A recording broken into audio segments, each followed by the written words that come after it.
Hello Hattrick friends, this is episode 134 of Let's Play Hattrick in San Marino with Inter Calvaheo. We are back after the off season and I hope you guys have enjoyed it as much as I have. It's nice to be back, ready to report from the first few matches in the Cup and in the league. But before we move on to the matches, I want to start this episode by doing a recap of the whole cycle and, well, the history of the team, because it has been quite a while since we started out on this series. So let's start out by taking a look at the club history. Back in Season 8 in San Marino, globally Season 83, I took over the club on the 1st of January 2023. I knew right away that we had to start generating some income, so I wanted to start out by training some wingers all the way to mythical winger in order to gain as much money as we could before we would have homegrown players for our cycle. We started out by buying a few winger trainees. I want to focus on the 4 100% wingers that we bought in because they were the bread and butter for the cycle, really. But you know, sometimes plans change and we ended up training them 36 weeks. Let's just take a look at the player profiles of Minirelli, Otim, Tully and Mercado. Minirelli here, pretty nice player, right?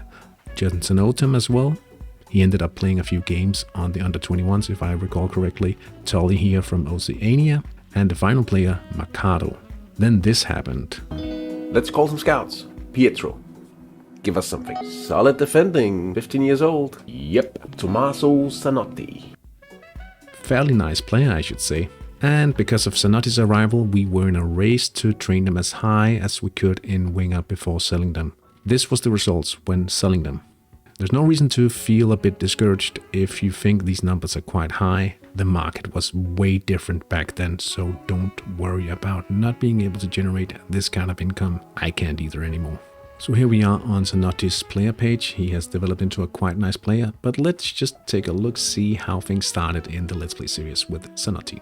Pulled him, and I'll bring up a screenshot as well so you can see exactly how he looked just before we pulled him. This is it. This is our hitter. This is the main man of the team now, and he's already played his first match. And to recap over Zanotti's training, 150 weeks has been trained. 43 of these were defending, 69 playmaking, 21 passing, and 12 scoring. Quite a lot of work has gone into producing a good player at this point. In order to highlight the most important events of the cycle so far, I've made this little timeline. In Season 85, we promoted Zanotti and Frangioni, kicking off the cycle. In Season 86, Camellini was promoted. And in Season 89, Igor Becker and Belgigano joins the team, as well as Zanotti making his under-21s debut. 14 games, 1 goal. And in Season 91, Wolukis joins the team. And why did we focus on these 6 players? That's because that is the core players and the half-baked players of the cycle. Those are the players that we can train the most during this cycle training project. All very nice, but let's move on to some of the more usual things of this series. The scouts call from this Sunday. So on Sunday we found Eugenio Palazzi, 15 years old and now 73 days. Bit of potential in scoring, inadequate, and hopefully a lot more in defending. He's 15 years old, so that's the most positive thing about Eugenio Palazzi, but we haven't been really lucky lately, so hopefully Marino in the under-21s will be able to provide some cash. Let's just have a look, see how he is at this point in time. 16 years and 35 days. He should be fairly close to solid scoring. Yeah, I think we'll have to finish his playmaking. I'm not entirely convinced he'll make us a lot of money. Most youth players don't seem to be generating a lot of cash on the first sales these days, and unfortunately for us, that probably means we won't get a lot of extra financial strength from the academy before we have to move into the competitive phase. I'll be happy to be wrong about this one when we get to sell Marino for sure. The senior training update was very nice last time around. Zanotti popped from excellent to formidable scoring, and we had Camellini popping from solid to excellent as well, and a very nice form update. Zanotti in excellent form, as well as Camellini, and the new keeper in the team brought in last season, Raul Canals, is also up to excellent form. Very nice in our fight to establish ourselves as a 3rd division team. Now, of course, it has been a while since we looked at the sheet, but if we look at Zanotti, he's now above 1800 accumulated HGMS. Excellent to see. Belgigano at almost 1900. He is also a pretty nice player now. And it is starting to be more interesting to look at this column rather than the HMS 28, simply because they are approaching the age of 28. We are not talking about potential skill as much anymore, rather than the actual skill of the players. High form all around. Hopefully we can have Francione rising in form as well. As far as I can tell, most of these players have been improving in the TSI.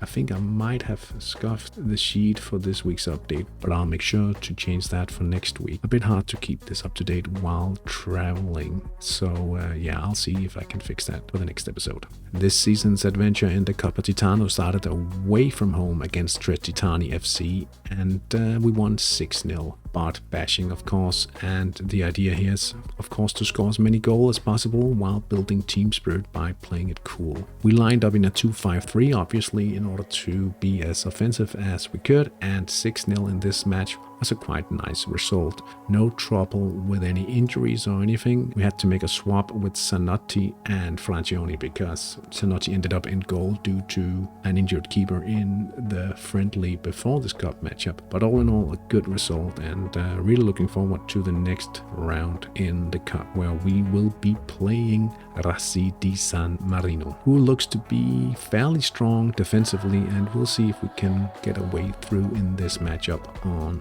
Wednesday. I'm crossing my fingers because it would be just lovely to get to play a match at home. They have a fairly big stadium, almost 100,000 TSI in the top 11 average. We are way beyond that, and hopefully we can turn that advantage into victory. On Sunday, we started out the league campaign away to SM Bears in 3rd Division 14. We ended up losing 4-0 in this matchup, trying a counter approach while building some team spirit. Unfortunately for us, it was a pretty bad situation. If we look at the ratings in minute 1, you'll see why we struggled in this matchup. SM Bears had a strong central attack. In minute 5, Marcus Phillips made it 1-0. In minute 30, they were down to 40% conversion rate, but again, Marcus Phillips with the second goal and a brace now. In minute 61, they scored a left attack on a 19% chance, and finally in minute 72 they made it 4-0 again from the left sector. Not the best of starts, and perhaps not unlucky for us to lose this one, but I'm a bit sad about conceding 4 goals. 2-0 would have been a more fair result in my eyes. No reason to complain too much about the result, however. We will play Titano Granata at home in the next round, and we'll be looking to turn things around. So a bit of a rough start to the season here in the league. So what's the goal for the league this season? Well, you might think that you've heard this before, but the aim is to finish in top 3 this season in order to gain some prize money and get a better cup seeding for the next season. Yeah, I know it sounds like a broken record player,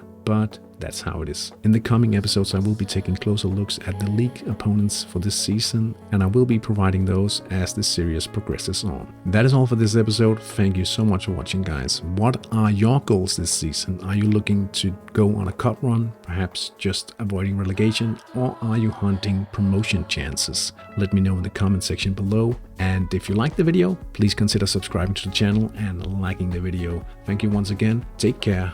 Bye.